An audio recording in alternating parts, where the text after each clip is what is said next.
Everything we know, from people and ants to stars and galaxies to quarks and atoms, the entire universe, might just be a simulation running inside a supercomputer inside an even bigger universe.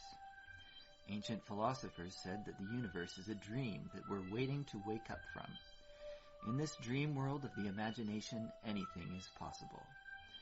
All cultural items, from the dreams of our rodent-like ancestors, to books, to television shows, are merely permutations of the reality we think we live in. Today's age of computers and video games places simulations at the center of our cultural consciousness. A select group of us perform simulations for fun and profit, and we call them games, role-playing and otherwise. We live to run simulations. Join us on the Simulationist podcast as we explore our culture of simulations. Hello once again, welcome to the Simulationist podcast. This is iteration number 40, big 40 in the decimal system anyways. It is June 9th, 2013. I am Josh Treleaven. I am a slightly healthier Ryan Kirkby this week. Okay. I'm not 100%. I'll put myself at 85 to 90. 85. Well, I am at 100% health right now. Well, that's why you're on the other side of the room for me too, eh? I suppose. I mean, this is just our setup for recording. So if for some reason I don't have any energy, I guess you could just blame that on my personality. But hopefully I do have lots of energy because we want to talk to you about all things gaming and simulation related. All fictions, all types, all sorts. But what have you been doing this week, Josh? Oh, what have I not been doing? No, I've been playing lots of video games or Minecraft, so I'll talk about my Minecraft adventures because my other adventures involve work and driving and delivering water to people, which is fine. It's reasonable, you know. Get out, get fresh air. If you were in Tank Girl, you'd be seen as a hero. The water guy? The person who delivers water in a Tank Girl setting, you'd be practically a saint. I don't think you'd be, pursued by the water company that regulates the whole thing. But you've never seen it? No, I haven't. Well, I'm kind of on the fence on that one. On the one hand, the movie was not the greatest movie. On the other hand, as bad movies go, it was the most amazing of bad 90s movies. I think it was the movie that Lori Petty was born to play for Tank Girl. It was the role she was always meant to have. And I think there's Ice-T in there too, so Ah, cool. Yeah, Ice-T doing one of his first acting things. He plays a kangaroo person. So. Oh, okay. Yes, he plays a kangaroo person desert commando in I think what's Australia. Okay, well, water is very important in Australia. It's very important in the post-apocalyptic future where it's all desert lands now. Okay. But so, yes, you'd be a hero in that setting. So always remember that when you're delivering water. That's true. I can pretend. You'd be like some sort of post-apocalyptic Santa Claus. Nothing unusual necessarily happened, of course, during that week. Anyways, what I wanted to talk about was, of course, my video game adventures. I think I've been mentioning that I've been spending a lot of time around villages lately. Oh, yes. And I figured out, I've been trying to trade, emeralds for different things with the villagers. Because at the end you get emeralds for that. Yeah. And, for those unaware with the game, you can get enchanted items, too, if you do the right trades and enough of them. That's right. The villagers, they love their emeralds, and there are some of the villagers are like magic-y guys, like priests and stuff, so they can cast a little spell and make your sword better or your pickaxe mine faster or whatever. Basically, I've just been trying to get a reliable way to get these guys to give me more emeralds. Yeah. The way I've always been able to hear about it is that you got to get enough of those guys that one of them will trade you wheat for emeralds, and then you just have like a wheat farm, and that's basically like free emeralds, buddy. Yeah. Well, and that works until, of course, they only trade so much emeralds for wheat, and they're like, I got wheat for the rest of my life here, buddy. I don't need any more wheat. So then you trade. They offer they have a different trade. After that, they generate new ones. So you can trade for those ones until you get the wheat back. So basically, I've been working on how to maximize my emeralds in to emeralds out, and like make sure that I actually earn. And it turns out paper is probably the best thing if you can find a white robed villager. They like paper. They're kind of librarians, I guess, is what they're considered. And they buy and sell books and like bookshelves and things like that. They do a little bit of enchanting too. So you're basically exploring the trade portion of the system right now. Yeah. And then that's always good, because it's always nice to sit down and try and fully understand one of these small subsystems in a game. One of the best things I do with Dwarf Fortress is just start up a game and say, okay, how the heck do mine carts work? Okay, how do I plant food and keep my dwarves from starving? And you just learn little bit by little bit as you test each system out. Yeah, it's great. And yeah, Minecraft has several of these kind of subsystems, so trading is one of them. And it's been fun because it almost feels social, but it's not with actual other players. It's with the NPCs. So that's a nice second best. I guess so. Yeah. Okay, I've been doing 2 things of note this week myself. The first one was for games wise. I've been trying out several different games for small, quick times, because I babysit my daughter, for several hours Monday through Friday, and all of the weekend. So sometimes she's playing with herself, sometimes she wants attention. So I've been testing out which games I can work for short bursts. Okay, she's asleep. What can I do now for my spare time? Okay. Yeah. And so I've been trying out. And I found stuff like Dwarf Fortress and Minecraft are really good for that, because they offer you a lot of good appeal to the game, but at any given moment, you push a button, you're paused. Yeah. And I've tried that with the DC Universe Online. It's a good game, lots of fun, and Lord knows I want some of that sweet, stylish gear for my character. But you can't just push a button and pause. Right, and it's hard to do, like World of Warcraft and stuff requires a set commitment of this much time. Well, especially if you're raiding. Yeah, it's sometimes like 5 nights a week. Yeah, for some people, eh? And I just can't make those dedicated time commitments because, I have a hierarchy of what's important, and my child definitely trumps on that. I'm not going to just, put on earphones and mask the sound of her crying while I play my games. That would make me a horrible person. I wouldn't know because I'm not a parent. Well, no, but you can definitely see the situation where by ignoring a crying child so that you can play video games for a few hours is not exactly something that when you put it that way. So I've been testing out the quick short burst games, and I think I may expand on this in the upcoming week. I have a Wii with me, and my brother got me some wonderful games. I admit, sadly, I have not tried out all of them. So I'm thinking about maybe starting one up. I got one of those Final Fantasy games. I got some of those nice Turtles fighting games for the Ninja Turtles. Oh, sounds fun. So I think I might try that and see what I can do for quick bursts of fun time for when my daughter's napping or otherwise preoccupied with a bit of biscuit or a toy of hers she likes in her exerciser. Yeah, and then, it won't be long, and she'll be grabbing the controller and she'll be playing. Right? And then I'll have someone else to play the Super Mario games with me. I used to have my brothers, but we're all over the province now, so we can't do that. Unless we could find some way to have like an online MMO Mario game, which would be mighty sweet. Wow, I hope Nintendo's listening to this right now. Well, I mean, there's a lot of games trying that, and okay, I'll state this out loud. Not every game needs online, multiplayer. Okay.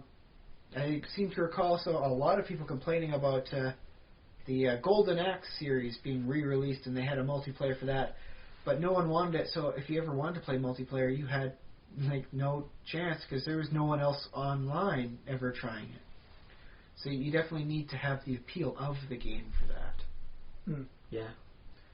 So it's either got to be something you need to set up in advance or work through a little bit before it. I remember the Civilization games had like a play sort of thing, but instead of like a turn by turn, thing like a game of chess. It was basically as you have this much time to rule your country before your turn is ended, and you lose all whatever you were doing. Next turn starts. Oh, okay.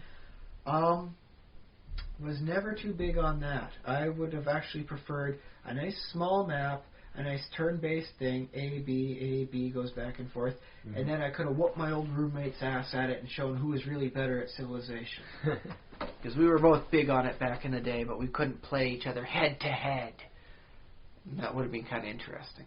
Yeah, I don't know if I ever played anybody on a different computer. I think you and I... No, we never actually got into a game... Because they have a mode in Civilization, some of the old ones, where it's you sit at the same... It's the hot seat or whatever. Yes, that sort of thing, yeah. I don't know if we ever did that. It's not quite the style I would prefer for it. And I would be happy if they just included it. It shouldn't have been too much of effort to have done, but apparently the demand just wasn't there, or at least the core of the idea wasn't. But it would have been nice to have found some way to show who is the best at this tactical game without turning it into a time-wise free-for-all. Which completely changes a tactical game such as Civilization. Yeah, well, it does change it. I wouldn't have the experience to know whether it'd be more fun or less fun, but I imagine it might be fun. It might be fun, but if you're playing anything like a more than a small map, you just can't run much of an empire because the time runs out and you lost the action. Unless you have everybody automated and top-of-the-line computers to make sure all your automations are actually running through their movements.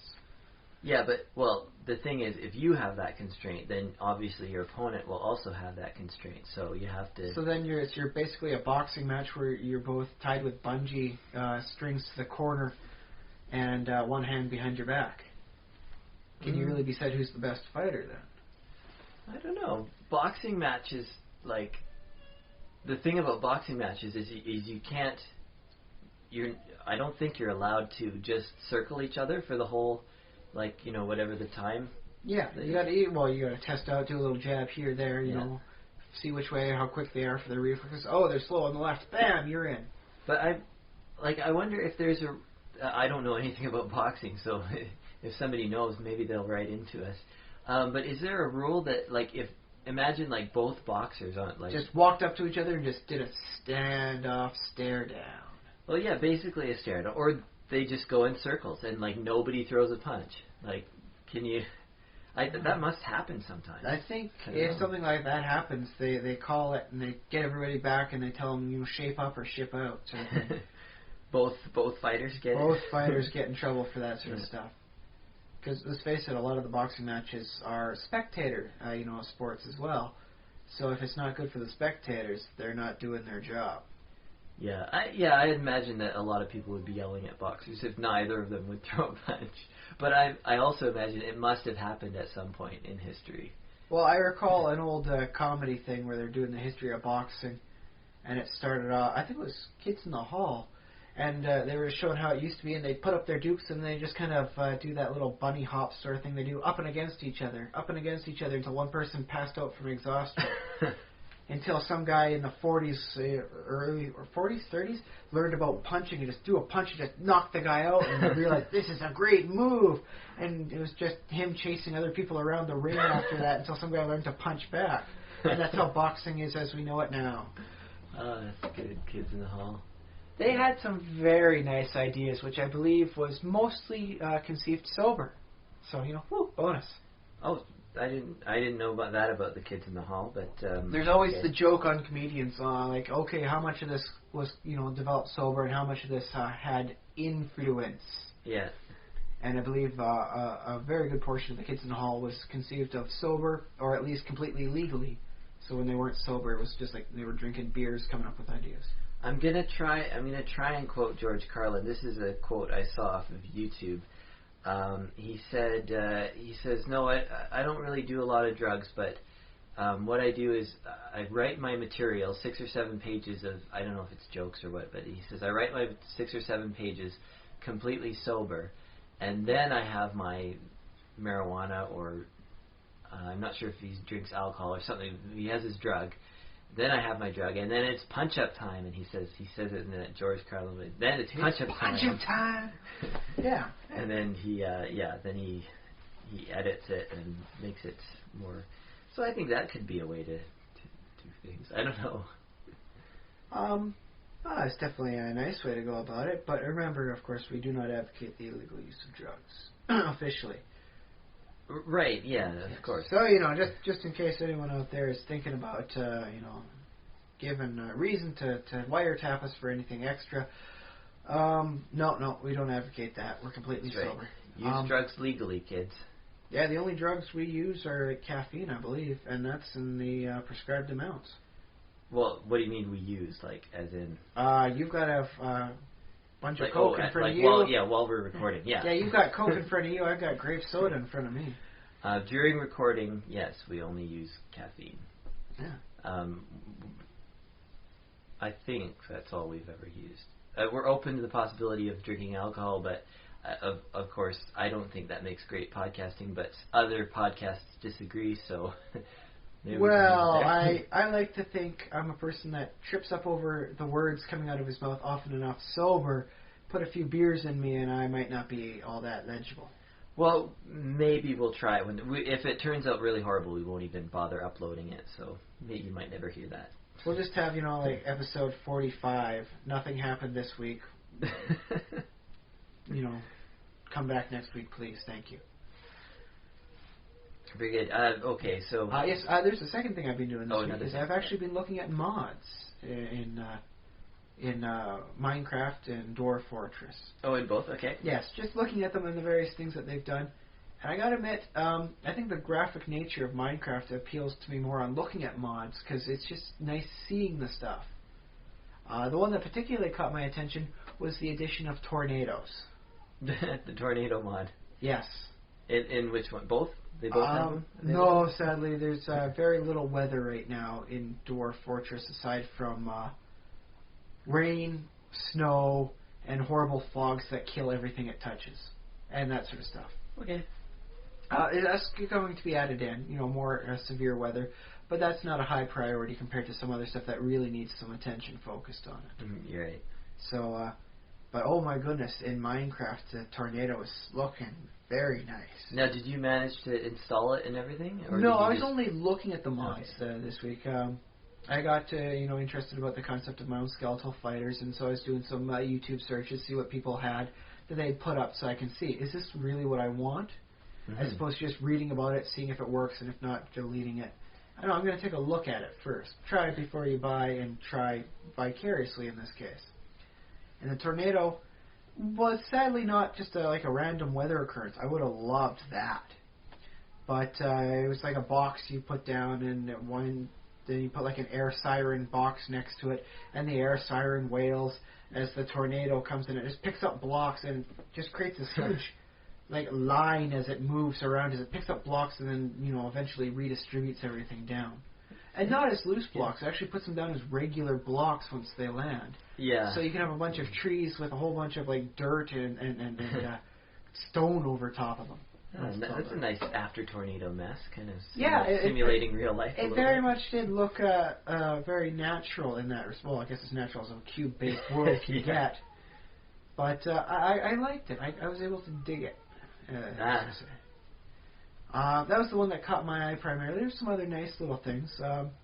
Nothing that really I was going to say, I have to get this right now. But a few things I think, I'm going to look deeper into this, see what else this guy's been doing. They got my style of what I want. Yeah, it's good. Well, there's a lot of people doing cool stuff with Minecraft mods. And I saw one graphical mod that actually caught my eyes, a high definition instead of the big pixels. Make it look more like, Skyrim, Morrowind style.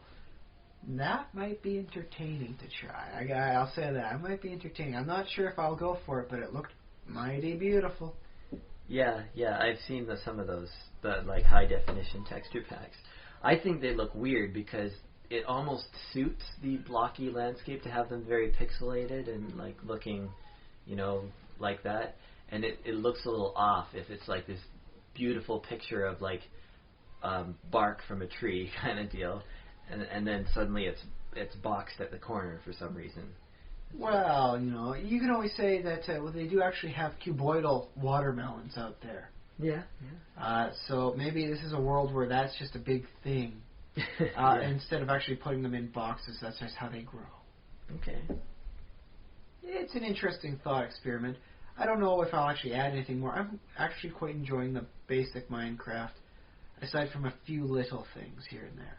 Yeah. Well, my pattern of use with Minecraft is I have downloaded the occasional mod, but eventually I just kind of stopped playing with them, and I just add my own stuff. Like I've been able to learn how to do my own blocks, so I've added a couple of those.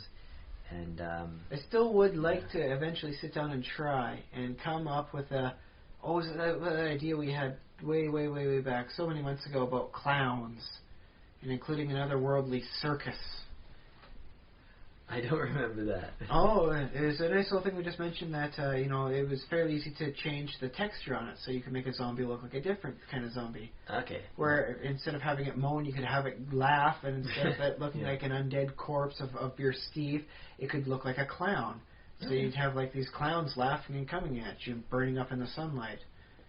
And then those are kind of creepy, and it's like, well then, instead of having the Nether as a place to go, you could have the circus and be clowns all the time and other things. It'd be a nice spot to put stuff like lions in there too, and tigers for creatures. Oh, yeah. Nice hostile things. Yeah. That'd be cool. Of course, you wouldn't have any of those big balls for anyone to stand on because they're all cubes, and anyone can stand on a cube, man. So. But can you stand on a cube that's being pushed by a piston? I don't know. Do they have pistons in our fictional circus? Well, they could if it was a Minecraft version. Well, okay then. Maybe that's how it goes. They got steampunk style circus. Full of zombie-ish clowns and all sorts of other weird things. You could make, what's that, a calliope out of pistons and like milk blocks? That would be nice for one of the rooms. Yes. That music, of course, will be playing all throughout the background no matter where you are, though. When you're wandering the horrible, horrible circus. Oh, that would be like basically a hell dimension. But one that you could be okay with really wanting to go adventure to. Yeah. I have no idea what sort of system you'd have to use to get there. You'd have to like make some sort of like three-dimensional tent thing, and in the middle, like there's like a opening up there, and that's how you get through. Okay, yeah, kind of like the curtain, that curtain behind which they have the freak show or whatever. Yeah. Okay, that could work, sort of thing. Is you'd have to, I suppose, you could work up a system where you utilize wool to create a nice thin something to put up on a wall. You get a 3x4 thing of that, and it opens up, and there's your peek into the circus. There we go.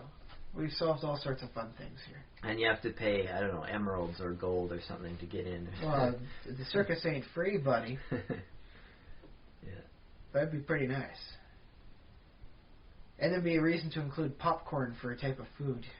Yes, yeah. You kill the clowns and you wind up getting popcorn. You eat enough popcorn, you might be able to get one of those unpopped kernels, and you can start growing your own corn. Well, it occurs to me that the way they should do popcorn is just if you cook wheat, like in a furnace. Well, I would normally object to cooking wheat to make popcorn, but this is the same kind of game where you get apples from an oak tree, so... Yeah, exactly. They're clearly playing a little fast and loose by the rules of reality, at even the best of times. But that said, like trying to kill clowns to get popcorn so you can eat the popcorn to get an unpopped seed so that you can plant it and actually start growing your own corn. That's kind of cool. Yeah, that's just like a reason. Oh, heck, the only reason I even try killing zombies these days is to get a carrot. I don't want to kill them for any other reason. I don't need their zombie flesh. Yeah. I was actually kind of cheesed off when they came out with carrots and potatoes, because they made the pigs eat the carrots, and my world was old at the time, so I didn't have any carrots, and all the villages around I had already explored, and therefore they'd already generated without carrots. So I was kind of stuck with killing 50 to 100 zombies to get that dang carrot. Yeah, exactly. So I didn't like that. But my solution was actually I didn't go ahead and kill all those zombies. Instead, I just changed the game rules so that pigs eat mushrooms and apples and some other things. So. Okay, I suppose that works too. But yes, it's always nice taking a look and see what the fan community has done for something. And I had much, and one of the added benefits of just looking at the mods instead of downloading them, installing them, and playing them was that I have so much more free time looking at the stuff and then just taking care of my kid. Oh yeah. So that I can see what the whole mod is about while I've got this other arm busy over here feeding my daughter the bottle. Yeah, that's the beauty of YouTube. Yeah, for sure. So yeah, that's what I've been doing this week, and I've learned a lot. I've not mechanically, but I've learned that there's a lot of potential within the game rules, at least there. Yeah, it's pretty cool. It's a very rich environment to look at and to explore, and like all video games. But that said, I still say Dwarf Fortress has much more abuse potential. There's so many things you can do in Dwarf Fortress that abuse things. Now, are you considering that a good thing or? Well, it's a fun thing. I consider it one part fun and one part imagination. Yeah. The rules are there as they are. The players don't always know all of them. Even the designer's not certainly aware of what will happen when he tries out something new. Yeah. I remember him doing the animation stuff, and I wound up being able to create, instead of just skeletons out of the bones, the skin would wind up like inflating like a balloon animal, and then you'd have like bear skin running around like a corpse just mauling creatures. Or a bunch of yak hair just moving on its own, strangling creatures. And he kept that all in because it was kind of creepy, and I guess it works. Yeah. Well, I love that about how like little glitches can turn into actual like ideas. Unforeseen, downstream events. Yeah. From saying, okay, anything that's like a raw flesh tag attached to it will animate, and then that it gets unleathered skin and hair. Guess you better put that hair through the loom and tan that hide pretty quick, buddy. Yeah, and this is why I'm also in favor of like new games, and like you get to love a game and you play it a lot, and you kind of start thinking in terms of that game. But then when you start either creating a new game if you're a designer, or if you start playing a new game and fiddling with it, you get a whole different perspective on things that are possible. And like the fact that hair can crawl around on its own, and choke a person to death. Yeah, and then a different game might have some other element that's really weird and off, just because of the nature of how we simulate. I wouldn't mind them just taking and copying from each other, and it's like, okay, this is a nice idea. No, I'll change it up like this. Because let's face it, Dwarf Fortress is nice, but unless you have a very good imagination, there's not a lot to see. So this zombie yak hair sounds entertaining, and it definitely entertains to see as it crawls around killing things, but not a lot to actually see graphics-wise. I would really dig playing in a game where you see like a bunch of like zombie yak hair crawling on the ground like some sort of creepy carpet, or like a pig hide just animated all like some sort of creepy balloon sort of thing crawling at you. Yeah. I think that would be really entertaining to see. Yeah, I would enjoy that. And I also, when the artist is creating something like that, they will run into different practical limitations of what can be animated and what goes where, and they might add another element twist and quirk and the whole thing. And next thing you know, you got something creepier and more well developed than Slender Man. Yeah. So, that's how it goes. But yes, with Dwarf Fortress, the game setting and what you can do in it is constrained. And so you have people coming in with it, I want to do X for their idea. And then they have to find a way to make it work. Yeah. They like the monsters, but the monsters die too easily. They want to make tougher monsters, and then the next thing you know, you've got creatures that are all but immortal. So you got to figure out better ways to get around that, and it's a whole arms race sort of fun thing. Yeah, and there's game balance. Or you forget to define something, and it happens in a different quirk. I tried creating a creature, and I was trying to work out, like, he's going to cast a magical spell at you, because I had seen some coding for that. But I think I forgot a line somewhere, because instead of, like, casting a magic spell, he threw his skin, he, like, ripped off his skin and threw it at you. Okay. And that was pretty creepy, man. Just takes the skin off, like, can you imagine a guy just ripping his face off and throwing it at you? Or just like grabbing this back shoulder and just ripping the like the flesh off there, just tossing that at you? Have you ever been that angry? I have seen movies in which skin comes off. There's a Robbie Williams music video where he's doing the strip on that, and honestly, that's kind of creepy. So you can imagine how nasty that could be just for an imagination. And so it's those little quirks that I wind up getting it, and it's always fun to read the development log for the people trying their mods too. Yeah. Found a quirk, caused eyeballs to melt, releasing a poisonous gas. And this is the thing. This is why you don't need drugs. I mean, drugs are great, but you don't need drugs. When your fiction, fictional realities at such a tangent to how you perceive real reality. So there's a lot to be done there that you don't. Oh heck, especially if you're doing coding, do it sober. Probably a good idea. Yeah. Yes. There's nothing worse the next day than trying to fix up your coding and don't even know what you did because you were too drunk to put in the proper notation. That's just harsh. Yeah. Does that wrap up all of your activities for the last week? All the major highlights, I think. Okay, that's the highlights. Yeah. Other than that, no, nothing that bears repeating. Aside from the fact that I am healthier than last week, and I'm very happy about that. But that said, there may be some quick edits in here where we pause and Josh removes me coughing. Yeah, but I won't edit that. Just in case you're too lazy to actually want to not, put out any more, edits. No, editing is fairly easy. It's easy to do. So we should move on to what do we talk about? We do conspiracy moments or conspiracy ideas, conspiracy nuggets of conspiracy, conspiratorial musings with Ryan Kirkby. Well, I like to think it's just a nice mental exercise, if nothing else. This week I've seen a few interesting things about people denying what's been going on. They deny that this secret thing exists. They deny that video evidence exists. And there seems to be two ways that really caught my eye for dealing with the situation, because I would never do it that way myself. The main one is just say no. It doesn't. It's not this way at all. Despite any evidence, despite anything else, previous statements were no, not true. This is not true. That was a lie. What they just said there. So we're talking about from the perspective of the conspirators. Yes. Which there would be a large organization a large organization or a powerful organization. Yeah. It doesn't matter. There seems to be some interesting level of power in just a blanket denial statement in face of all empirical evidence.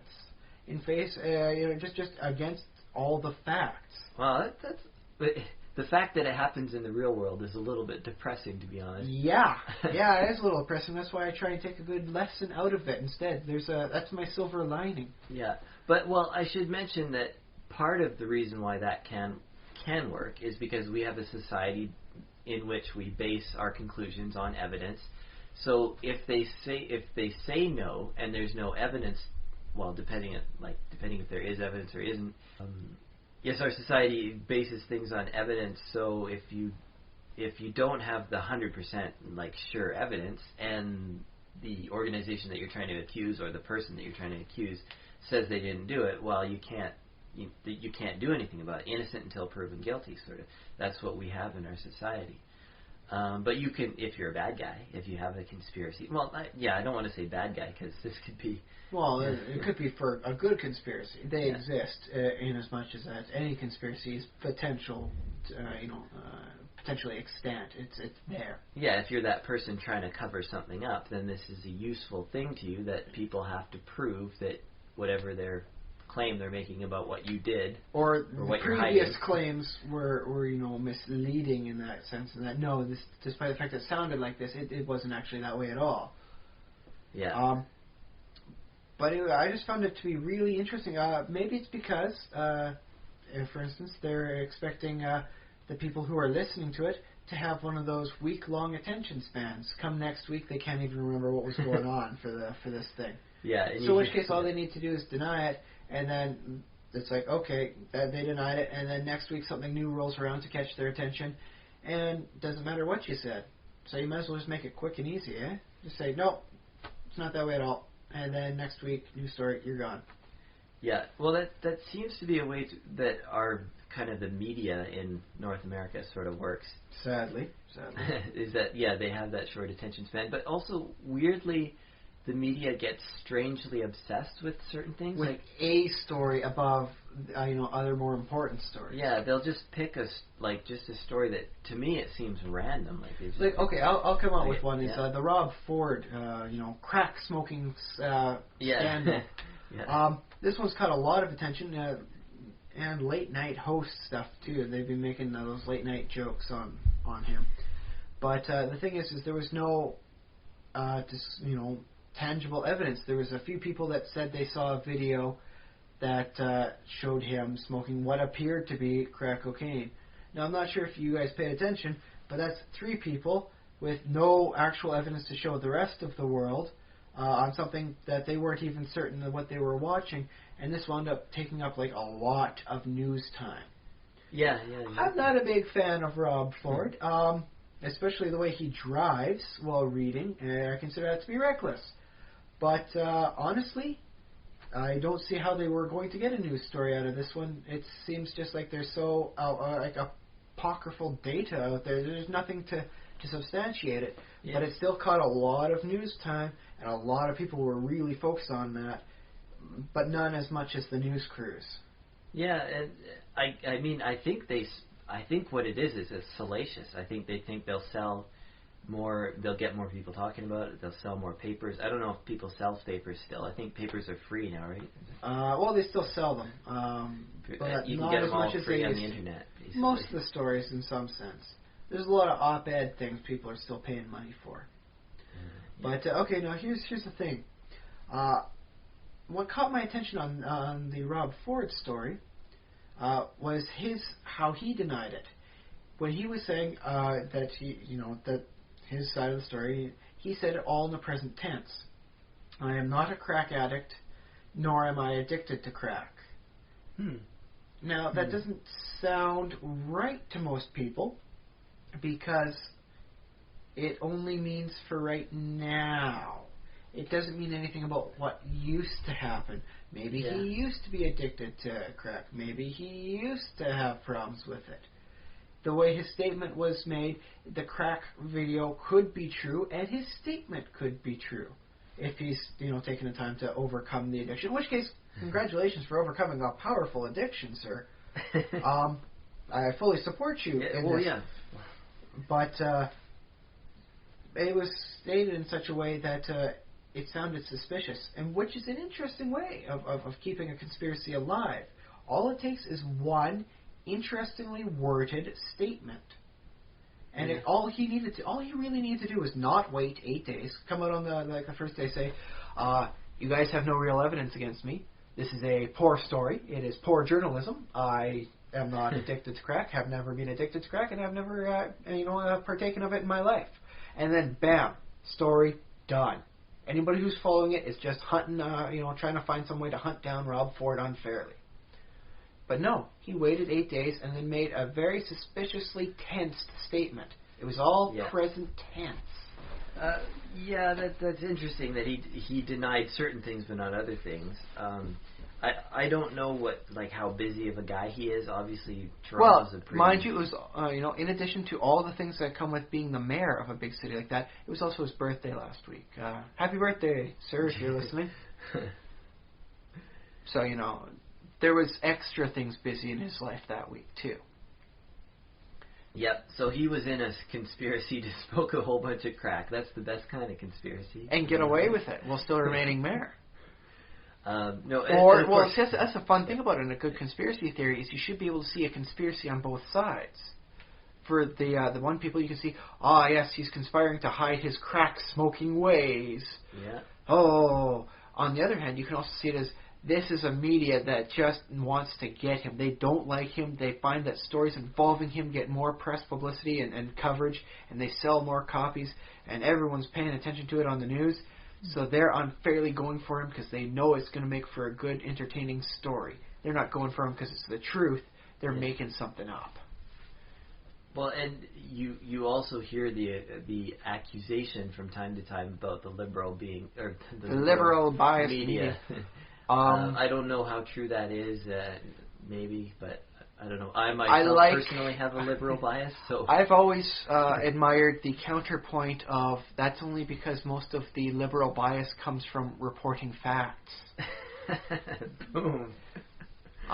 Which has a nugget of truth, and it's just a nice burn, and I'm a fan of a nice burn. To all of our conservative listeners, we still love you. I'm sorry, a good burn's a good burn. I appreciate it when a liberal person gets burned by the media too, and it's fun for all sides in my view, because I'm not partisan in any sense. I just like the facts, and whoever's reporting the facts, that's whatever side I'm on for the story. Which is why, despite the fact I don't like Rob Ford, I'm actually on his side on this story, because there's very little concrete facts. It's all just a bunch of this person has said he saw something that might be this. Too many leading words. I'm not a fan of that.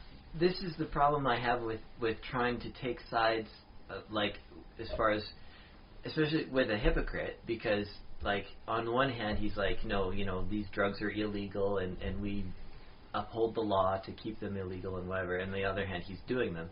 So when you say I take sides, I'm on the side of the hypocrite, it's like, which side of him are you on? Yeah, and let's face it, in this story there's a lot of hypocrisy to go around, so just by saying you're on the side of the hypocrite, which side was that? Because let's face it, most news stories shouldn't be publishing something saying 3 people saw a short video clip on a phone about a man who appears to be the mayor, who appears to be smoking what appears to be crack cocaine. I guess there is something to be said, though. Maybe we could come out in favor of hypocrisy and dishonesty. I mean, I wonder if that's a workable public position to have. It's like, we just love crooks and liars and people who do one thing and say another. To be fair, that would put you on the side of the media, because that sells more stories. True. Yeah.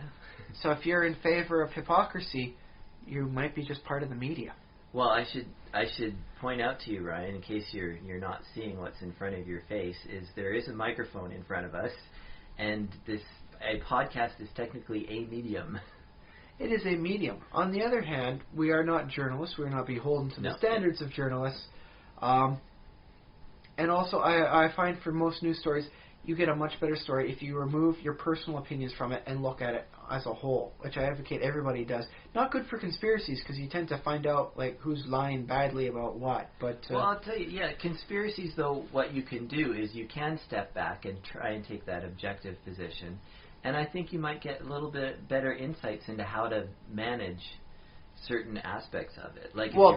That's exactly what I do to come up with the ideas for every bit of our conspiracy mental, exercises. Yeah. I look at these stories, I step back, and I say, oh, this could be a conspiracy note. This one has elements thereof.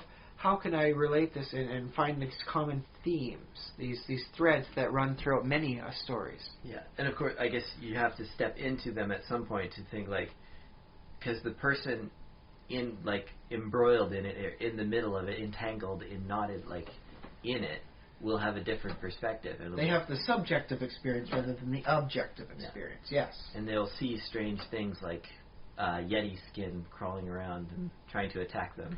Or mayors from all over smoking all sorts of substances. Who knows who's doing what anymore? But yes, there seems to be some very interesting power behind either making a blanketly false statement that just denies and waiting for it to blow over, or making a suspiciously worded line to keep a conspiracy alive. Oh, I wanted to mention one other thing that comes up in stories about conspiracies, and that is if nobody talks, everybody walks, which is to say, if your organization or a small team is under investigation, or maybe a company or something like that, under like a criminal investigation or some kind of like The FBI raids the offices. Da da da da. Yeah, and they interview every like member of the team.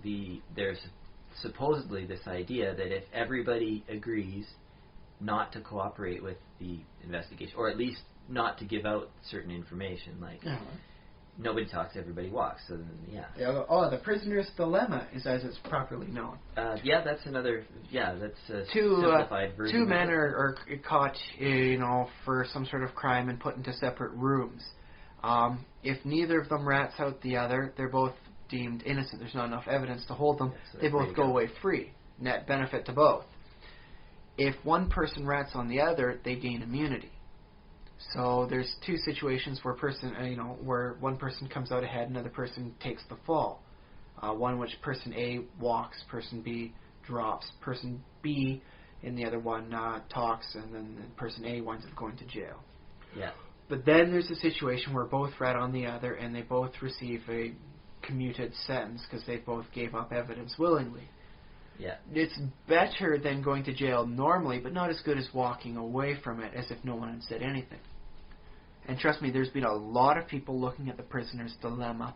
It's a big thing in the field of biology for interpersonal interactions and who is more likely to do what when you're a scavenger, when you're a predator, when you're a member of like a communal group, like we'll say bison in this case. Mm-hmm. Bats actually included in many cases too. Anything that groups up together.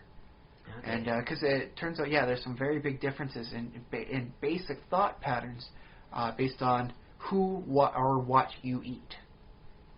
Right. So if you're doing a conspiracy, you have some pretty powerful forces based on, I don't know if it's mathematics or biology or a combination of both, that you have to fight against because you want to keep every member of your conspiracy quiet despite these incentives and these mistrusts that will trigger them to spill the beans. Well, see, that's a fun thing. If you look at it from the mathematics perspective, the way to make things different is to alter the variables, the punishment. If the reward for both people walking, for no one talking, is minimum, that's not so great. It might not even be, it might be considered negligible compared to if both talk and both get commuted sentences. Not much of a difference. If the punishment for talking and still getting punished is so low, then there's not much of a difference between the two. It really doesn't matter. As opposed to, we'll say, if one person talks and the other person doesn't, they get the electric chair. That's a huge punishment, huge penalty. So by altering, like we'll say the mathematical values of the punishment or reward, you can very much change the chances of which will come out of this. Oh wow! Okay. This makes me want to make a conspiracy, and see if we can accomplish something. In which case, here's a fun thing that we can do. Yeah. We can look at situations where, hey, there was actually a conspiracy this week in Canada about 3 chocolate companies fixing prices. Oh yeah, so that everybody would have to pay more. I really didn't want to actually start off with bringing this up because although it is a conspiracy theory, dude, it's about chocolate prices. In a country where we almost very clearly have oil fixing going on in and amongst cities. The entire city all about having all the gas prices the exact same way. You will not see that for medicine. You will not see that for most types of food, especially basics like bread. Why do you see it for gasoline? I don't know. So everyone says, well, price fixing, and it's pretty blatant. And what do they wind up arresting people on for conspiracy to price hike? Chocolate. Well, like I was saying earlier, chocolate. Though, it's innocent until proven guilty. You have to have the proof. You have to have the evidence. That's all it takes. On the other hand, with enough correlatory evidence, you can at least get a subpoena. You can get wiretapping, because that's how it works. You can say, listen, everybody's changing their prices within a span of 3 hours in the city here. That means there's some way that people are knowing about this. I want to get a wiretap to find out how they're getting their information and who's saying which way to move the prices. And if that's all they wind up doing and find out saying, okay, no, it's just, hey, the guy across the street raised his gas price by 2 cents. What should I do, boss? And the boss goes, match it. That's perfectly legal. dickish, but legal. I think that's what's going on, like, really. I mean... I believe that is, but yeah. if they were just to come out and say, no, this is all that's happening, I think the public would be much better off on that. But again, not telling everything causes these conspiracy thoughts to rise up. Ah, yes. Okay, very Okay, good. but yes, so these 3 chocolate groups, actually, no, it's 3 chocolate groups and like a wholesale distributor. Okay. Hershey's, by the way, has pled guilty and are turning over a lot of evidence, so don't feel bad if you're eating a Hershey's chocolate, because, dude, they're willing to work once they get caught, as opposed to try and deny stuff when one of their buddies is giving up evidence on them. So, you know, haha. Hershey's, the schadenfreude of chocolate. Feel good for other people getting punished. Yeah. Yes. But, okay, so here's the thing. What are the punishments for these price fixings? Oh, they're usually just basically a slap on the wrist, is my understanding. Exactly. Compared to the amount of money these chocolate companies have made in their price fixing, there actually is no mathematical penalty to getting caught.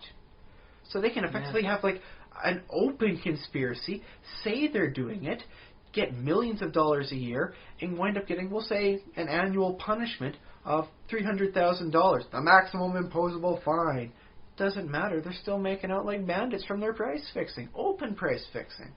So by mitigating the penalty for even getting caught in your conspiracy, why even bother, and trying to hide it? Yeah, we did it. You going to punish us? Oh, well, whatever. We're still charging more for the chocolate, and we're making millions this year. And we'll make millions again next year when we keep it up.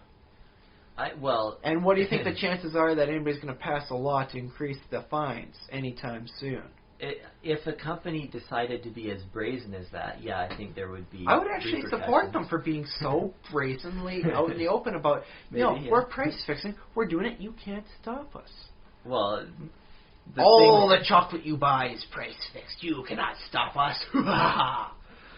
I think in our country, like citizens would be like, I don't like that, and they would. I will not buy your chocolate, but it doesn't matter because all the other chocolate's the same price. No, they would go to their representatives and they'd say, "Are you going to do anything about this? Because these guys are." They gave me a lot of donations to make sure I could get into here, so no. Welcome to the greater conspiracy. What do you do with your millions? You reinvest it to make sure you're not going to get that much punishment. I definitely think there's pressure on that end, but the thing is, if a company acts, especially like... As I've just outlandishly, cartoonishly villainized, then I think the system won't tolerate that. The thing, but here's the thing, what if they're playing the odds that there's a good chance Stephen Harper's going to wind up proroguing Parliament? Because of the various scandals that are going on, if they don't wind up breaking even worse than they already have before the summer break lets out for Parliament. Maybe these companies would be playing the long thing, like, yeah, we're price fixing, what are you going to do about it? You going to increase the fines? Going to increase the fines and punish us? Ooh. And also, no, Parliament's prorogued, everything we're doing is cancelled off, at least for another couple months, and then by the time you actually get around to trying to put this in, it'll be time to call another election. All the stuff you're working on gets discarded. You're going to have to start again after the next one. Bam. We're free again for up till 2016, at least. Oh, man, that sounds like... Well, first of all, if I was running a company, I wouldn't do that, because that's a stupid risk to take. It is a stupid risk to take, but here's the thing. At least until 2016, for Canada, they could get away with it. And aside from price fixing being illegal, the punishment's so low, it may as well be legal. They're not really getting punished by it. In fact, I'm willing to bet a large portion of the Canadians haven't heard or even know which chocolate companies were caught in this, aside from the Hershey's who rolled on their friends. Because that's funny and everybody remembers that part of the story. Yeah, well, see, like, as an ordinary citizen, I don't think this is the sort of thing I should have to care about. I mean, obviously, if chocolate becomes too expensive, I'll have to, I don't know, smuggle it across the border or something. I'll just wait till November 1st and pick it up when it's 50% off and they gotta get it out of their stores anyways. And then I'll just slowly ration it. One little fun-sized candy a day. Until either they go stale or I run out. Well, and the other thing is, like, I don't feel like chocolate is breaking my bank. Yeah, that's the other thing that got me on the story too. Is I can't recall the last time I said this chocolate is stupidly expensive. I'm going elsewhere. Well, I mean, a chocolate you bar. hear old people complaining about how chocolate bars used to be 5 cents. Well, here's the thing. When I was growing up, chocolate bars were 75 cents. And if I can recall, far enough back when things get really hazy, some of the cans of pop were 50 cents. But by the time I started actually having enough money to buy it, it was 75 cents for that. Now it's $1.25. Given the rate of inflation over the course of 3 decades, that's fairly reasonable. And they haven't tried to charge me more for chocolate bars. I usually go for the sales if I am buying candy. So it's such a weak conspiracy. I didn't want to actually start off with that to bring it up. But well, this is what I'm saying about the company sort of being rational, is because I think they push it exactly as far as they think they can. Like they put the prices where they think people won't riot in the streets. And with chocolate, I think you can put the price a little bit up. And it's like people are like, well, it's a luxury. I mean, I guess I'll treat myself kind of deal. Well, here's the thing. All they need to do is repackage it, say gourmet chocolate, charge double the price. There's enough people that'll buy it because it's the gourmet chocolate. Yeah. If I'm buying sweet, fancy chocolates, there's going to be stuff like jalapeno chocolate where you actually bite in there and you taste the pepper in there. That's good stuff. That's worth paying a little more I would for. try that. I would try it once, see if I liked it, but it's actually surprisingly good because the chocolate aftertaste smooths down your tongue again. So it's like, ooh, spicy. Smooth. Spicy chocolate. So this is a thing you've had? Yeah, one of those Lindt chocolate people, who I do not believe is associated with any of the price fixing. They have a nice variety of wonderful, tasty chocolates, and dark chocolates too. Yes. Which I do not consider to be tasty. I don't like dark chocolate. The 95% dark chocolate they have is almost a punishment to have, man. That is like cooking chocolate. You ever had? No, you're making me crave it. There you go. And that was the secret conspiracy I had all along. It was the subliminal programming of have chocolates, Josh. Oh, great, yeah. Boom. Well, maybe after the podcast. That was your mega source of conspiracies for this week, though, everyone. Very good. Okay, so we're done talking about conspiracy. We have like a that's right. Okay, topic. Final other thing, though, by the way. The conspiracy doesn't need to be evil or malevolent or even, beneficial with kind of a dark purpose behind it. Yes. Sometimes, like, chocolate price fixing can be kind of weak. It's weak sauce, baby. It's still a conspiracy. Yeah, I mean, but is that what we want in our... I guess we want the occasional one in our fiction because it's like, I don't know, it's a change. Well, I'm just thinking for a person that's going to come up with a conspiracy thought, they don't need to just go, that's a stupid idea. That's as stupid as, like, price-fixing chocolates. Yeah. No. And it doesn't need to have to be like, someone's taking over the world, New World Order sort of conspiracy. Sometimes it can be small. Sometimes it could be even kind of pathetic. Because when you look at a lot of things that actually proved to be conspiracies, it was people trying to cover up, this guy's got a weird fetish. He likes to dress up like, something that's really embarrassing. Whatever society at the time says is really embarrassing. J. Edgar Hoover comes out wearing a dress nowadays. People respect his right to be a transgendered individual. Or like Rudy Giuliani. It's like, No, if he wants to wear a dress, that's perfectly acceptable for him in this day and age. You do it back when J. Edgar Hoover was the first head of the FBI, and that's something you have to hide. You work at hiding. You destroy all the evidence. So just because the conspiracy in your mind you're thinking up for an idea doesn't seem like a really, really good one, sometimes it would be kind of pathetic and actually be more believable that way. So that's true. So there you go. There's your also your booster as you're thinking about your conspiracy thoughts for the next week. Don't be ashamed because it's kind of weak sauce. It's okay. Yeah. And of course you can always work in Cthulhu and aliens. Why is Cthulhu price-fixing chocolates? Cthulhu was covering up the fact that he wore a dress to a party one time. Dude, it was that kind of party. Most of the people came wearing skin of other creatures. You and I may call it leather, but it was still just as creepy to them. Very true. Okay, so we have a proper full topic. Move on to a larger. Well, the conspiracy became kind of large, but moving on to our larger topic. I wanted to bring up the topic of maybe misfits in your standard adventuring party or in your crew, in your novel team, So this is the sort of the character that define the archetypes.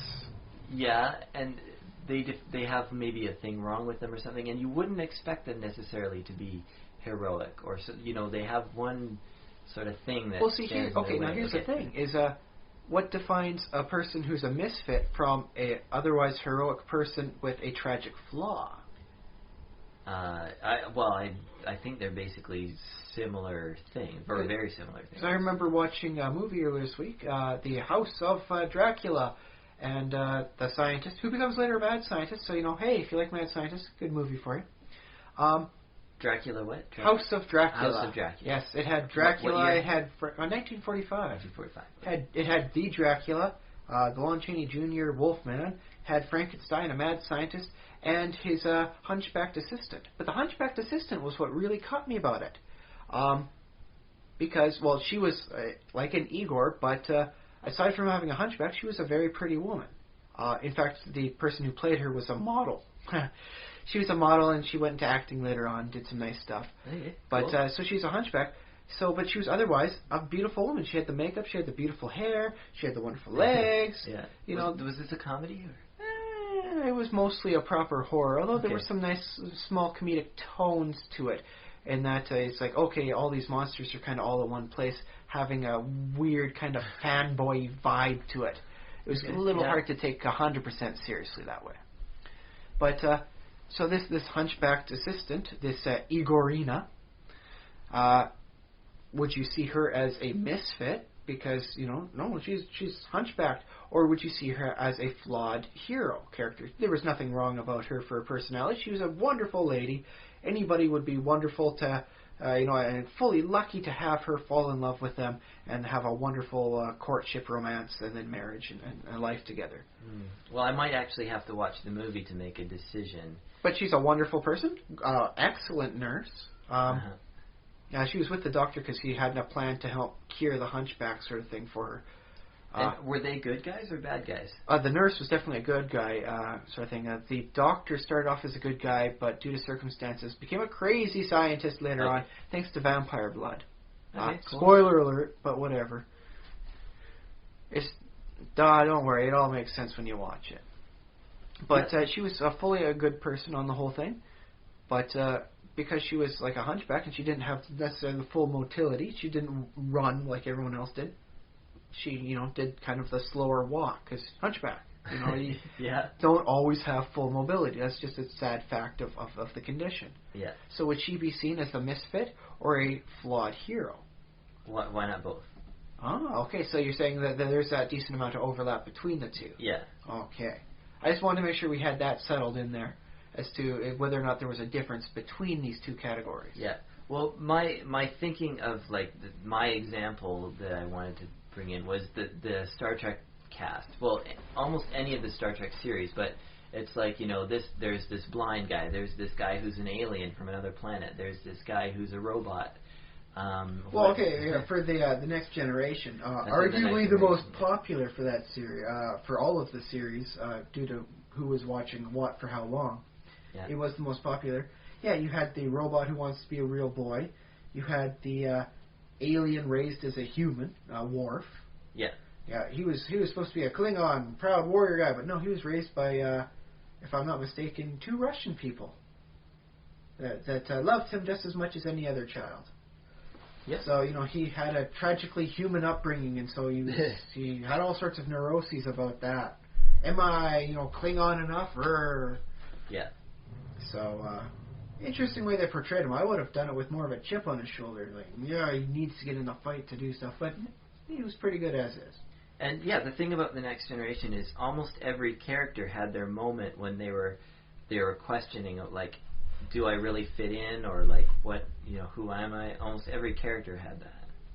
Well, yes, I don't think most of them even register what most people would think of when they say Starfleet officer.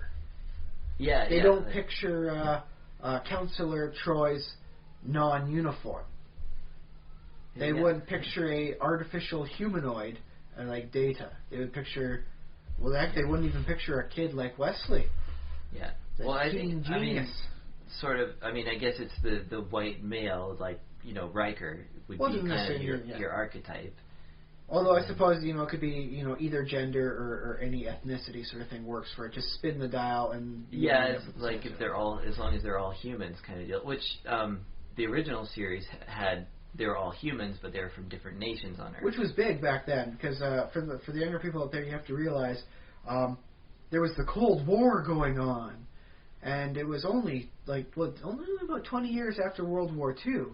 So having somebody from what is behind now the Iron Curtain of the Soviet bloc, and a person who is a member of what most people would see visually as being a part of the Nazis' axis of evil. Well, you're talking about because Sulu, the traditional enemies of America, which would be Russia and Japan. I don't think.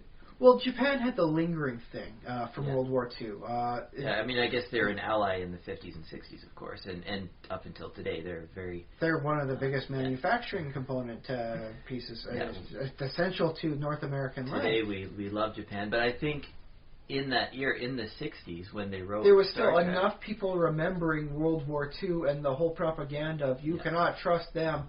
And, we know better now, especially now that George Takei has been shown so much about the concentration camps. Yeah, we talked about that.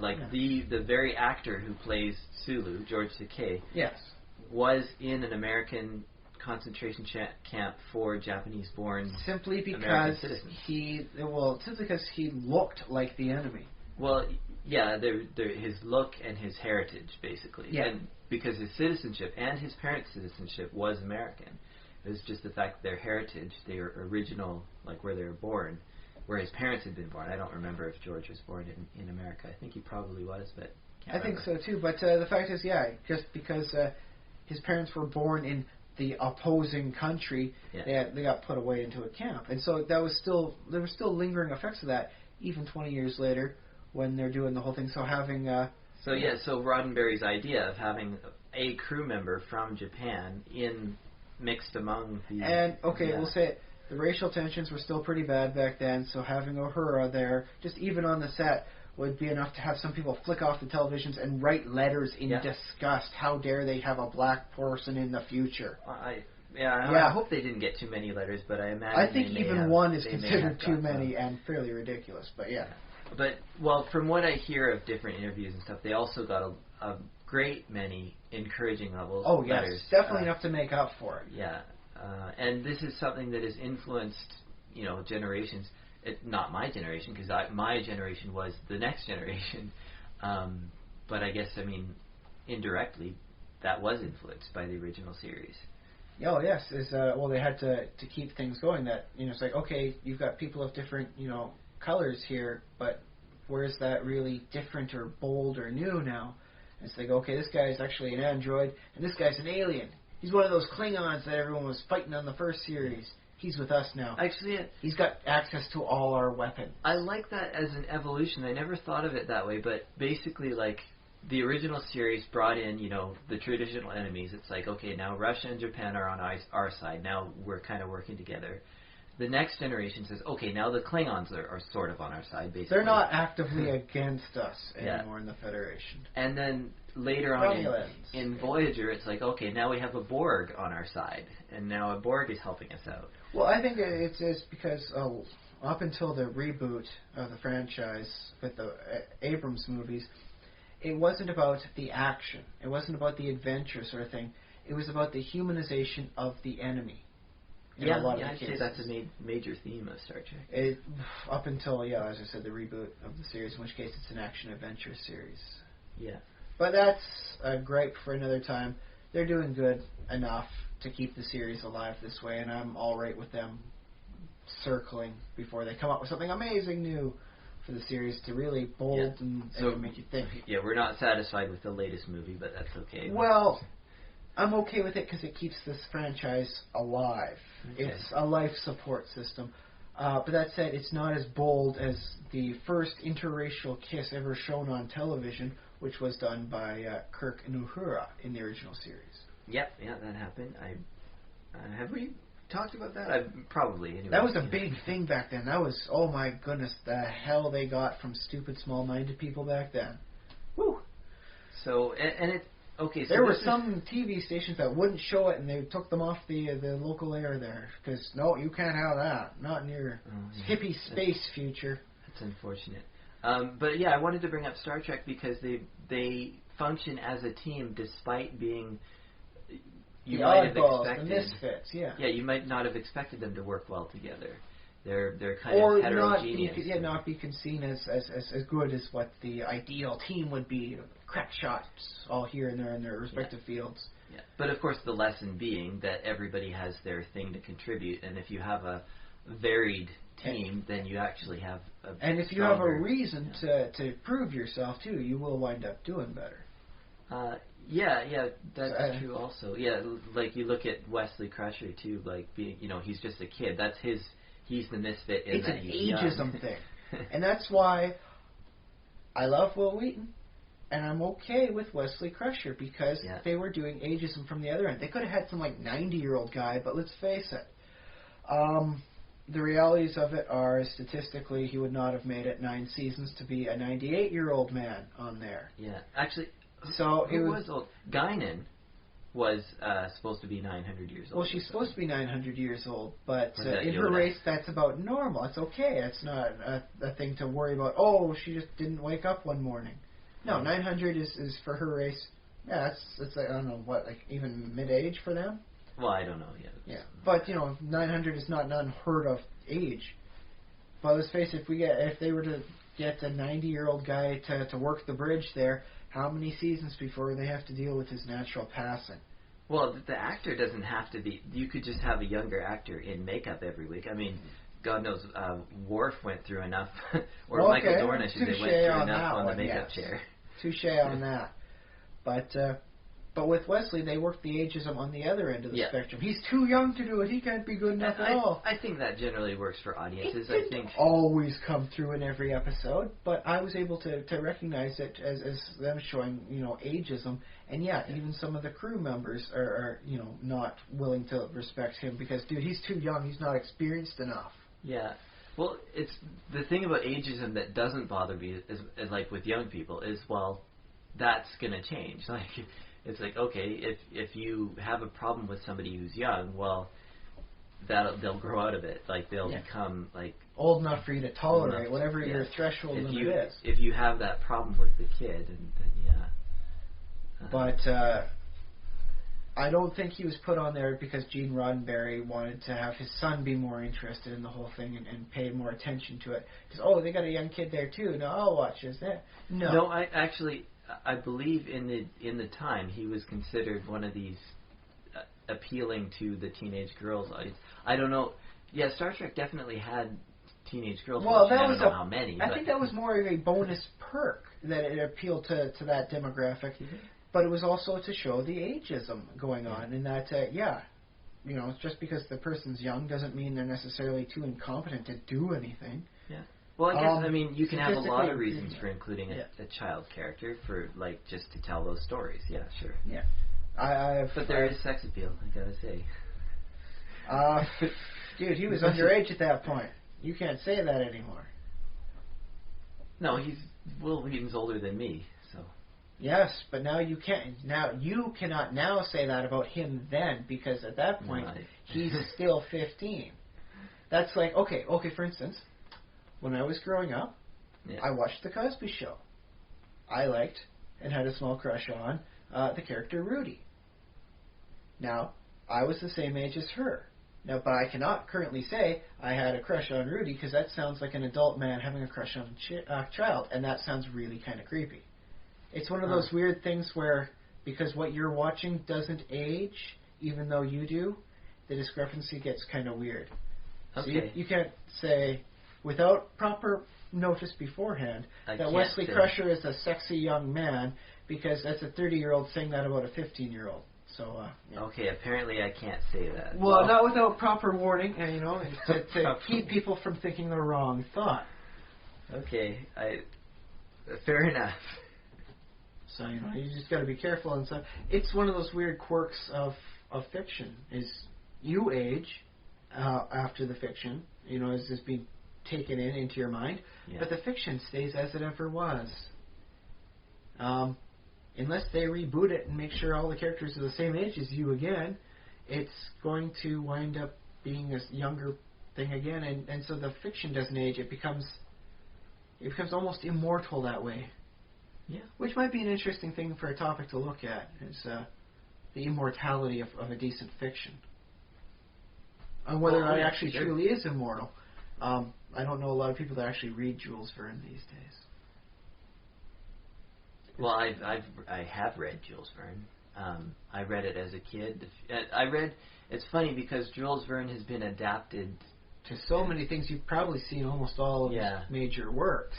There are films and there are shorter books, basically. And then there are parodies done within cartoons, like Wile E. Coyote and the Roadrunner will do something, or they're going to the moon or something.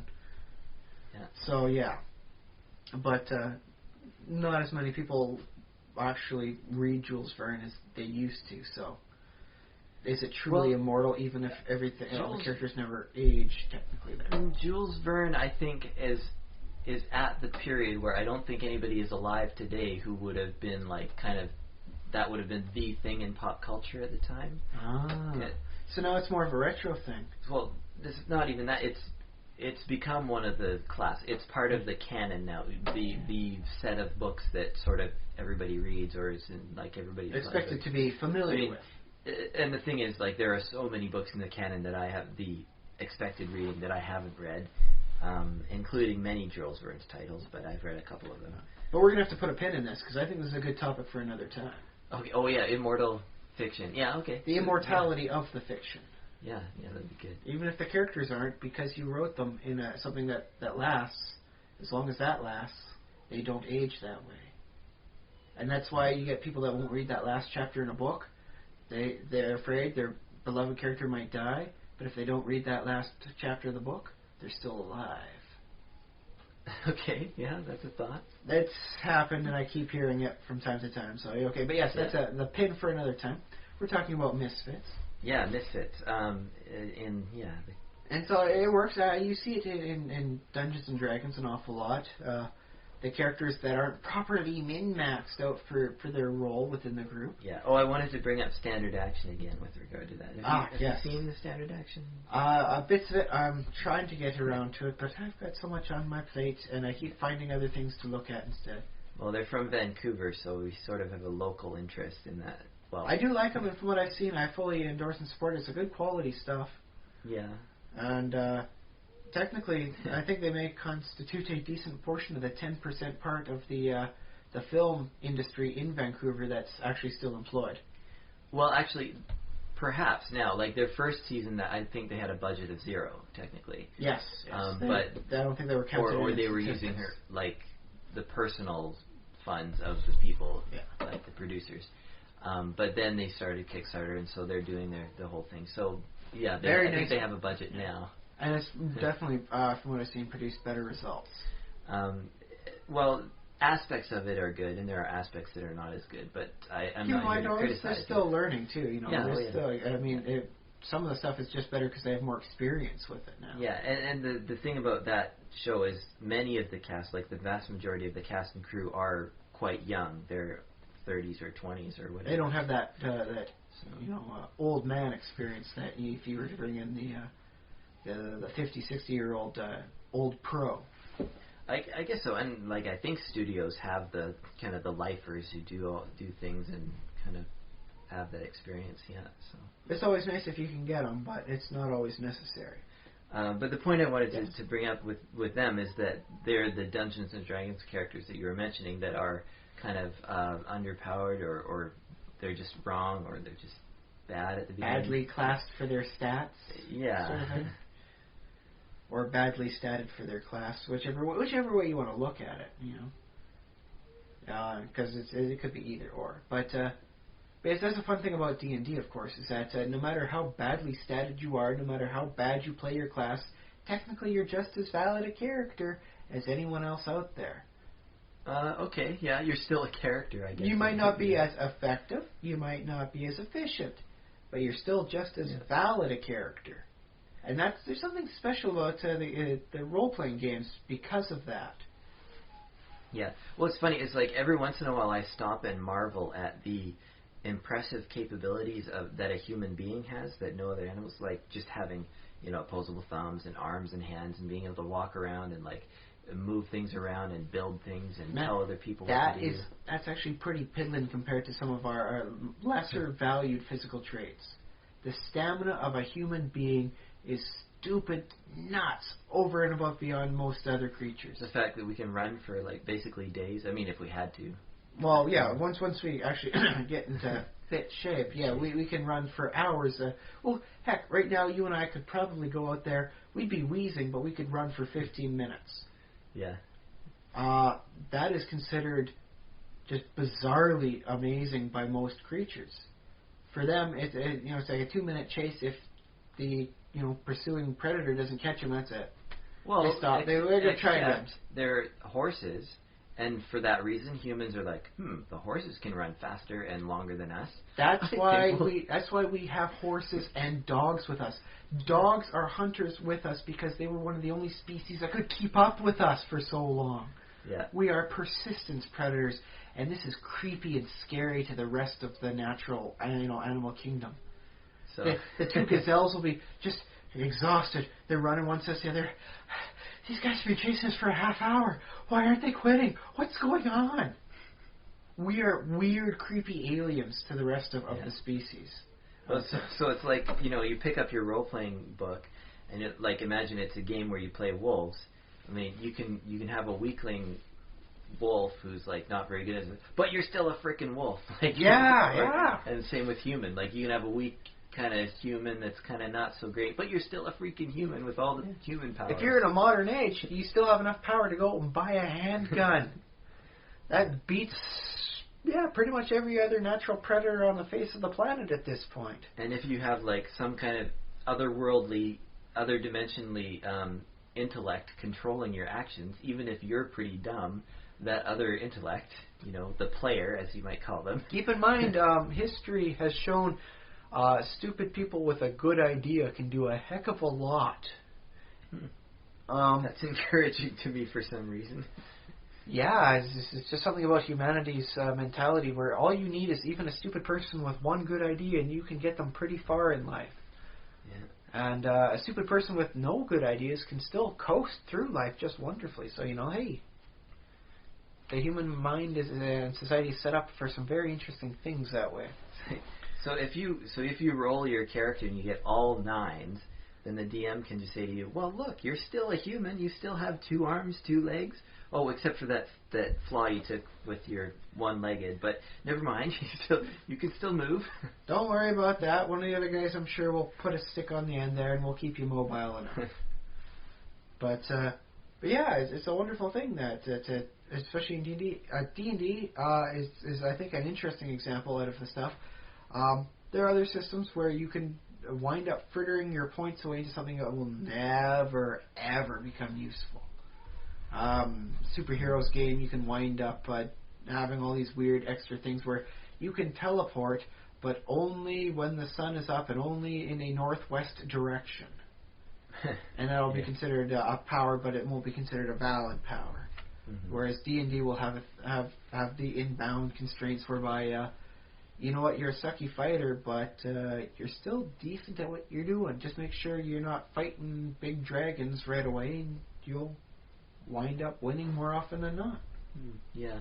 Or, of course, there's also the drawback that eventually turns into something like you lose your arm, but you get a robot arm, or you lose your sight, but now you have a visor that sees in all the wavelengths. Oh. Or, things like that. I can see in the infra-yellow spectrum. You thought it doesn't exist, but the technology says, I got it, buddy. Oh, yeah. So, yes, that's actually one of the fun things about Shadowrun, is you can have a character with decent stats, I suppose, but if you can get enough money, you can get them cyber augmented up to become superhuman. And so they can become a lethal killing machine out of just some Joe Schmo. So that's funny because in some situations that's awesome and that's you like the best character ever. And then there's the social situations in which that becomes kind of a bit of a detriment because people see you differently. If you have that many kills under your belt. Well, there's also a fact that the more cyberware you put in yourself, the more you suffer in the game. At least they say you suffer. Whether or not that actually gets played out something else, but what's called cyber psychosis, where you slowly start losing your humanity. Yes. So yes, it definitely does impose social penalties for being more or less mechanical as opposed to biological. Yeah. On the other hand, you are more resistant to some spells that way. So, it's actually, not all bad. Do you think, like, in the world of Shadowrun, it sort of has a place for those kind of misfit characters? Like, do they kind of create their own society? I believe they pretty much encapsulate what a Shadowrunner is 9 times out of 10. Yeah. That's interesting. I'm going to sneak around all quiet-like, and I'm going to do my stealth assassin thing, except that I've got a 3-foot-tall green neon mohawk. And apparently this somehow still works. Don't know how that always happens, but it works that way.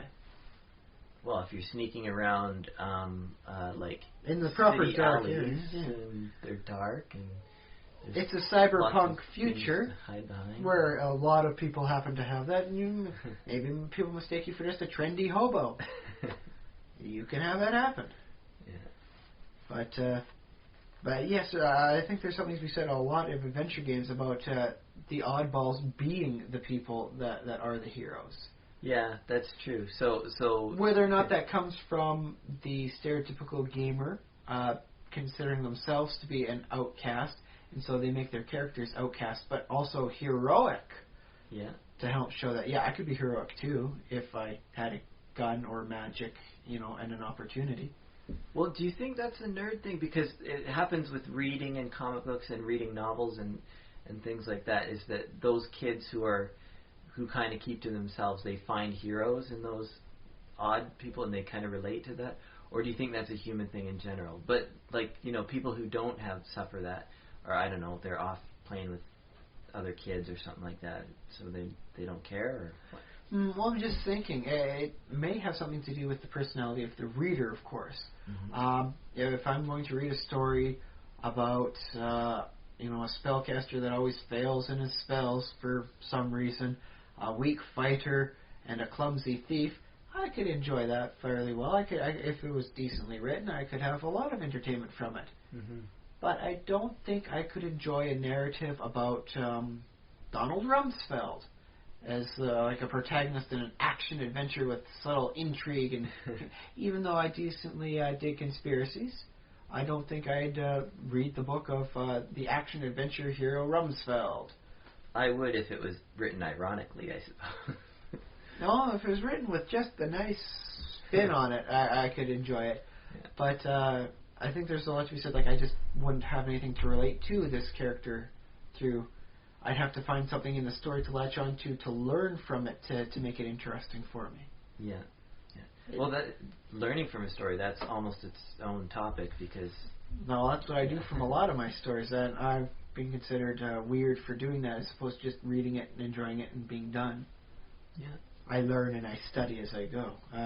Thank you, university. All things I read, I study. All things I watch, I study. Well, I hope so, and I hope to keep that attitude myself. Get busy learning or get busy forgetting. If you're not actively keeping up on your skills, they start to rust. Yeah. At least that's what I found. My no longer knowledge of Mandarin will testify to that. But there is something to be said about a character with a hook, like a personality character hook. Oh, you don't mean like a physical, literal hook? Sometimes okay. Literal hook. Sometimes it's just a figurative hook. Okay. That catches up. Because let's face it, would House have been entertaining or as watchable if he didn't have the cane? If he was just like a full-blooded, I'm fully mobile doctor, but I'm a real asshole sometimes about everything, when it comes to doing the medicine stuff so I can get the right answers. Wow. You probably, yeah. Or was he able to get away with his acerbic nature by having the mysterious hook of he's a man with a cane and he has a hard time walking, so he's frail too.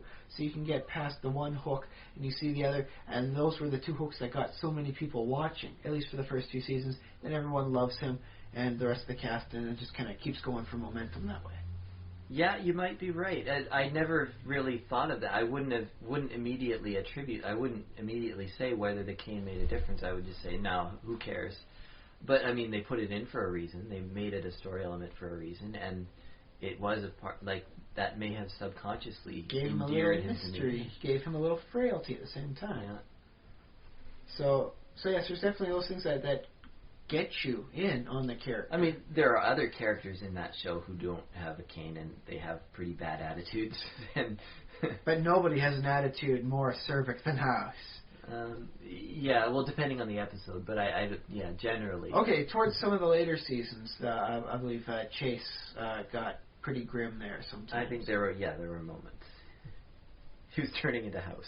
he was like baby House. Yeah. Wouldn't it have been weird if he had wound up with a cane in the end too? He's just like the next iteration of House.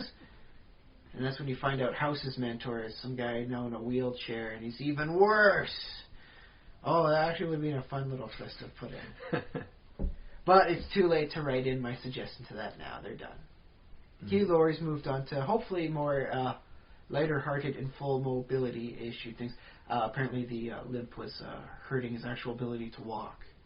I bet that accent hurt him too.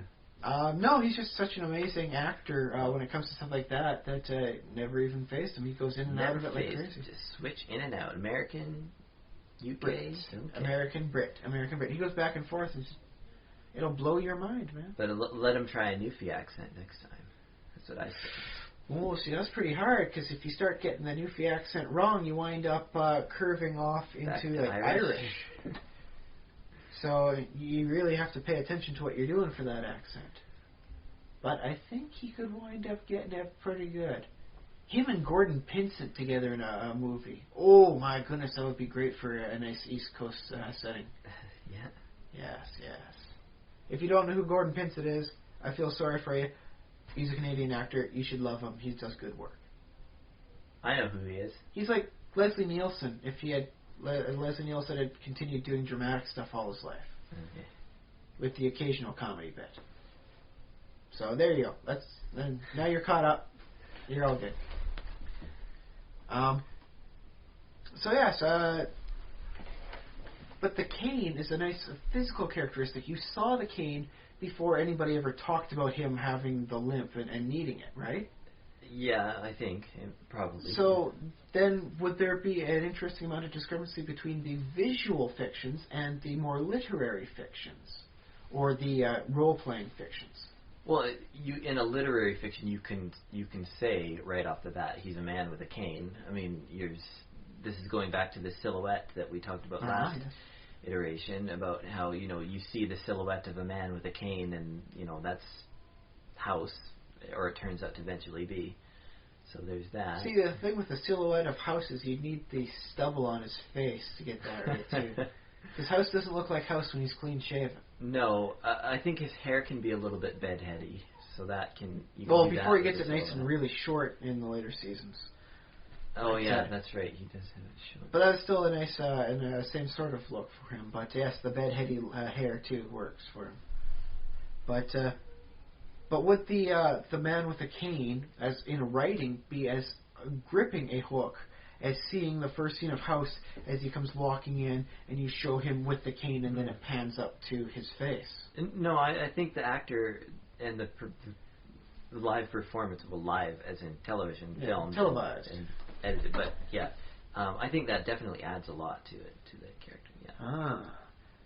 So then it would have to be something more like personality quirks better for literary fiction, whereas physical quirks better for visual fiction? I don't know if you can generalize it that much. Could you describe? Sure. Could you write a passage for like a paragraph for the Three Stooges and make them be funny just by how you write them? Or would you need to show, Curly's bald head and Larry's sad sack face with his hair out to the side and Moe's bowl cut and stern expression? Perhaps. It just doesn't do the same thing when I'm describing it as when you see them. Well, I've read enough, not read. I've watched enough Three Stooges, which is not a lot, but I've seen some Three Stooges to be able to read if someone had written something, and like basically the movie would be playing in my head. So it would be quite funny just to read, just to be on the page. But I don't know if it would be as funny if I had never had the actual physical like view of them to be able to literally like see them. I don't know. So there is something to be said about visual comedy that way too. Not all comedy translates in all ways. A poop joke sometimes works for describing it as a punchline, and sometimes a poop joke works better when it's done on the sitcom sort of thing. Oh, don't go in there, give it 10 minutes, ha ha ha, laugh track ensues.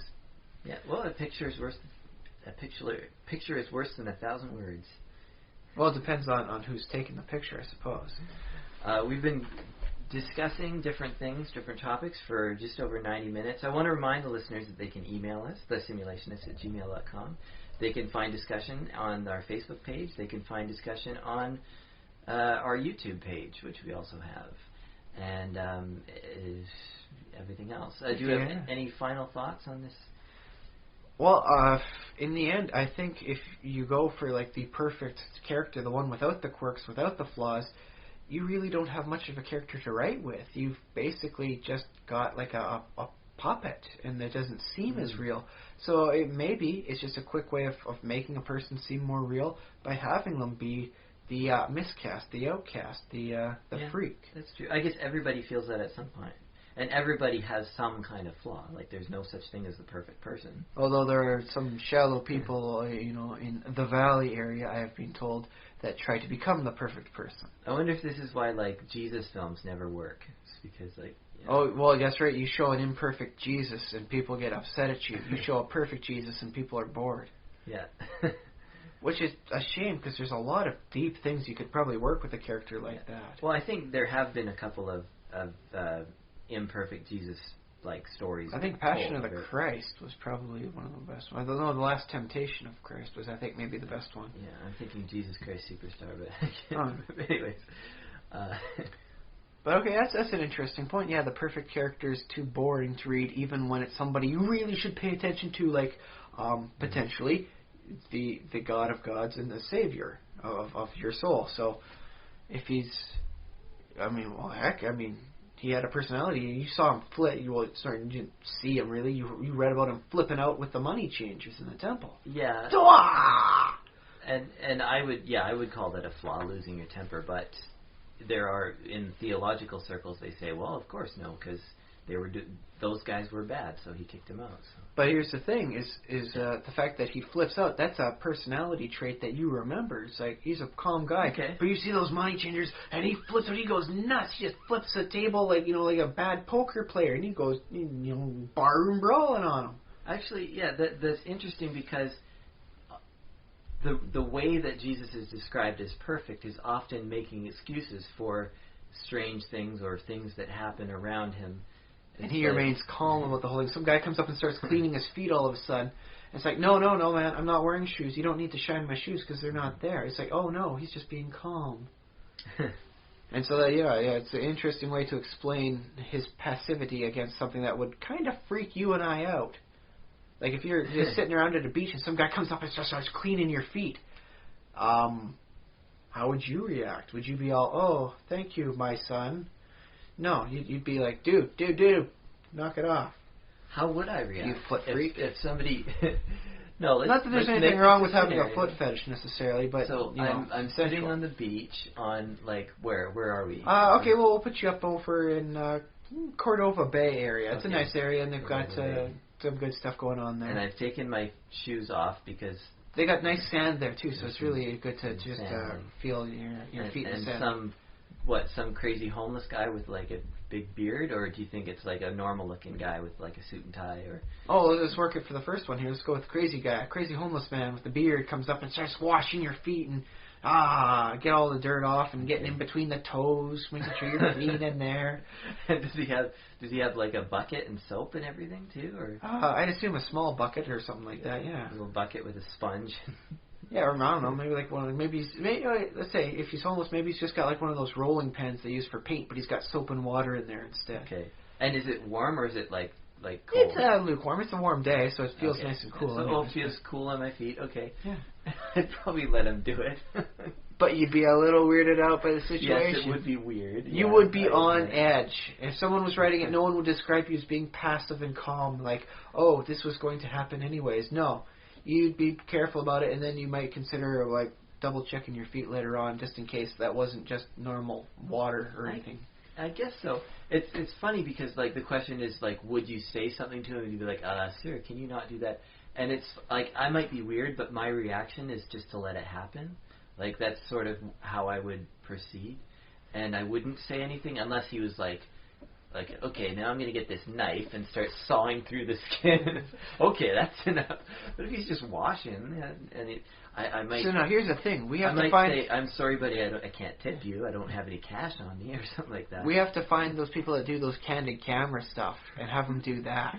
Just wash people's feet. I know that Just for Laughs people do a comedy thing, and I'm sure there's some beaches in Montreal where they can just have a guy come up and wash people's feet, tip of the hat, and then off they go again, and see what their reactions are there. You could...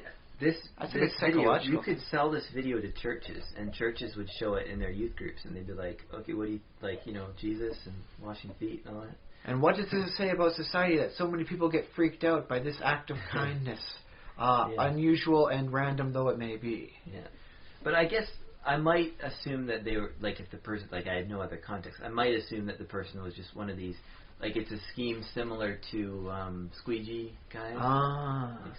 And then you kind of feel compelled to tip them. Like you're supposed to give them money. And I probably would if I had $1 or $2 in my pocket. I think I'd tip them simply because the amount of people that wind up just walking next to it, just trying to ask for money. Dude, at least the squeegee guy's working a little bit for it. Yeah, that's true. Also, where I park my vehicle, there tends to be a decent amount of birds throughout the course of the year. So if he's going to clean that, I'm definitely going to tip him. I don't always get my car cleaned as often as I should, so if he's doing it for me while I'm at a red light, let's go for it. I'll give him my pocket change. I'll give him my daily tips. Have you seen any squeegee guys around Victoria? I have not seen one squeegee person. I think it might be illegal, but I have seen a lot of people just asking for money for doing nothing. That's true, but I think that they might be doing that because squeegeeing might be like, you might actually bring down more wrath by squeegeeing. Is it really that hard to tap dance your way down the line of cars as you're asking for money? Just a little tap dance. Do a dance? Yeah, just a little soft shoe as you go on down. Mm-hmm. Isn't it hard? Just do it every day. I'm shuffling as you go on down there, just asking for the money. I'd go for that. That's entertaining on my way home. I don't know how much I'd have for tips in a given day, but I'd do what I could for a little money for them for their little dance and show. Yeah. They made my red light entertaining. I got a story out of it. There you go. Okay, well, I hope the listeners enjoyed that little bit of extra bonus content that we just threw in at the end there. We went off on a tangent. I love it. But yes, we're running out of time. Okay, so thanks so much for listening. I've been Josh Treleaven. I've been Ryan Kirkby. And remember, send us money because we worked for it this time. We're not just panhandling.